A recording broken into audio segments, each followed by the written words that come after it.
नमस्कार, मैं हूं विशाल। एक बार फिर से आप सबका स्वागत है। बंगाल एक बार फिर से जल उठा है। मामला बीरभूम जिले के रामपुर घाट का है, जहां भाडू शेख की बम फेंककर हत्या की गई। उसके बाद हिंसा, आगजनी और लूटपाट। आगजनी इस तरह से हुई कि 12 लोगों की मौत हो चुकी है, जिसमें 10 महिलाएं थी और 2 बच्चे भी थे। सारे ट्राइबल्स थे। पुलिस का दावा है कि 8 लोगों की मृत्यु हुई है। उनकी डेथ बॉडी को बाहर निकाला जा रहा है। अब जो बंगाल में हालात है, शुभेंदु अधिकारी जो कि लीडर ऑफ अपोजिशन है और भारतीय जनता पार्टी के, एक हफ्ते का रिपोर्ट उन्होंने सौंपा है कि 26 लोगों की हत्याएं हुई है और केंद्र सरकार से मांग की है कि या तो 356 लगाया जाए, यानी कि राष्ट्रपति शासन, या 355 के तहत केंद्र सरकार इसको अपने कंट्रोल में ले। लेकिन यहां बात है मास्टर स्ट्रोक की। जब बंगाल इससे पहले हुआ तो उस समय बोलते थे कि अगर केंद्र सरकार राष्ट्रपति शासन लगा देती है तो सुप्रीम कोर्ट उसे खारिज कर देगा। वो ममता को जिम्मेवार मानेंगे। ममता के लोग जब कर ही रहे हैं, 2 ही ऑप्शन है, या तो स्टेट कुछ करे, जब उसी के लोग हैं तो कुछ करेगी नहीं, फिर सेंटर कुछ करे। अब इनकी माने तो शुभेंदु अधिकारी मूर्ख है कि वो राष्ट्रपति शासन की मांग कर रहे हैं। सिंपल सी बात है कि law and order state subject है। जब स्टेट फेल हो जाता है वहां केंद्र सरकार एक्ट कर सकती है। उसी के लिए इन्होंने अपना प्रतिनिधि रिक्रूट किया होता है, जो कि है राज्यपाल महोदय।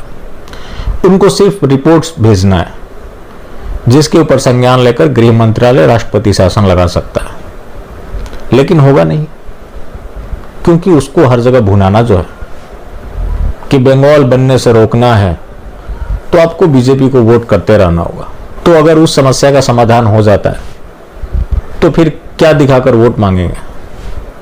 तो मामला तो सब वोट का है। मैं भी मानता हूं कि ममता बनर्जी जिम्मेवार है, लेकिन ममता बनर्जी अपने दायित्वों का निर्वहन नहीं करना चाहती है। तो उससे निर्वहन कराने की जिम्मेवारी किनकी थी? जिनकी थी वो उनके भेजे हुए रसगुल्ले खाते हैं, कपड़े पहनते हैं, सामने झुककर खड़े हो जाते हैं, जैसे कि वो प्रधानमंत्री हो, ये मुख्यमंत्री हो।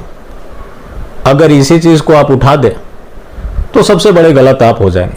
केंद्र सरकार ने ना तब कोई एक्शन लिया, ना अब कोई एक्शन लेगी।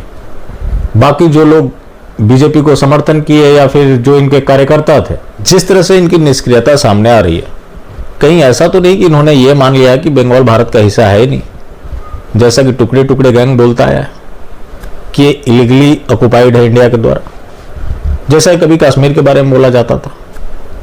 अगर ये लोग देश के नागरिक मानते हैं उन्हें, तो इन्हें एक्ट करना चाहिए था। पाकिस्तान की लड़की को ये रेस्क्यू कर लेते, बांग्लादेश की लड़कियों को रेस्क्यू कर लेते, लेकिन इनके लोग मारे जाते हैं, वहां पे इन्हें सांप सूंघ जाता है, कोई बयान भी नहीं दे पाते। हाँ, इनके छुटभैया लोग जरूर ट्वीट करेंगे, उस घटना को गिनाएंगे, उसका डर दिखाकर वोट मांगा जाएगा। लेकिन आज जो उनके ऊपर बीत रहा है, इसके ऊपर कौन सोचेगा, कौन संज्ञान लेगा? लेकिन लोगों की माने तो ये हिंदू राष्ट्र बन रहा है। तो ये कैसा हिंदू राष्ट्र है जहां पे हिंदुओं के जान की कोई कीमत नहीं, उनके घर की कोई कीमत नहीं है, उन्हें जिंदा जलाया जा रहा है। पुलिस ने जो डेटा दिया है, चलो 8 ही मान लिया। गृह मंत्रालय ने रिपोर्ट मांगा है, जैसा कि पहले भी किया था। तो पहले रिपोर्ट मांगकर जो किया, इस बार भी शायद वही करेंगे। बाकी जो बंगाल के लोग हैं अपनी किस्मत के बदौलत जीते रहे। बाकी जो कश्मीर में हुआ, आने वाले समय में बंगाल की स्थिति उससे भी बदतर होना है। जो ये लोग कश्मीर फाइल का ढिंढोरा पीट रहे हैं, क्या सीखा इन लोगों ने कश्मीर फाइल से? क्या सिर्फ एक फिल्म का ही प्रचार प्रसार करेंगे, उसका क्रेडिट लेंगे? बाकी जो नीतिगत फैसला लेने का काम है, क्या वो जनता करे और बाकी लोगों को उसके हालात पे छोड़ देंगे, जैसा कि इन्होंने 1990 में भी किया था? उस समय भी इनकी सरकार थी। कश्मीर के लोग रोते रहे, बिलखते रहे, अडवाणी जी को फोन करते रहे, अडवाणी जी ने उनकी एक नहीं सुनी। यही स्थिति बंगाल की हो गई है।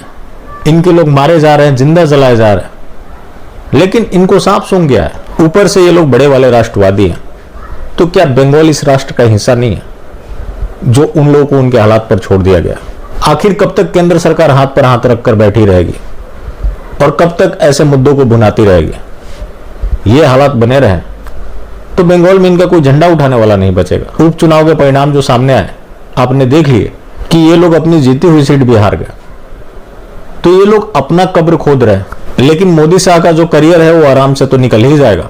और ऐसा नहीं है कि ये मामला बंगाल तक ही सीमित है, जो बिहार के सीमांचल एरिया है वहां भी ये आग पहुंच चुका है। तो क्या जब तक पूरा भारत कश्मीर नहीं बन जाता तब तक ऐसा चलता ही रहेगा? तो जब पूरा भारत कश्मीर बन जाएगा तो उस दिन शायद बीजेपी नाम की भी कोई चिड़िया नहीं बचेगी। ये एक कटु सच्चाई है। बाकी जिंदा रहे तो फिर मिलेंगे और मिलते रहेंगे तो जिंदा रहेंगे। मिलना जुलना जारी रखें, लेकिन हाँ मास्टर स्ट्रोकवादी बिल्कुल भी ना हो।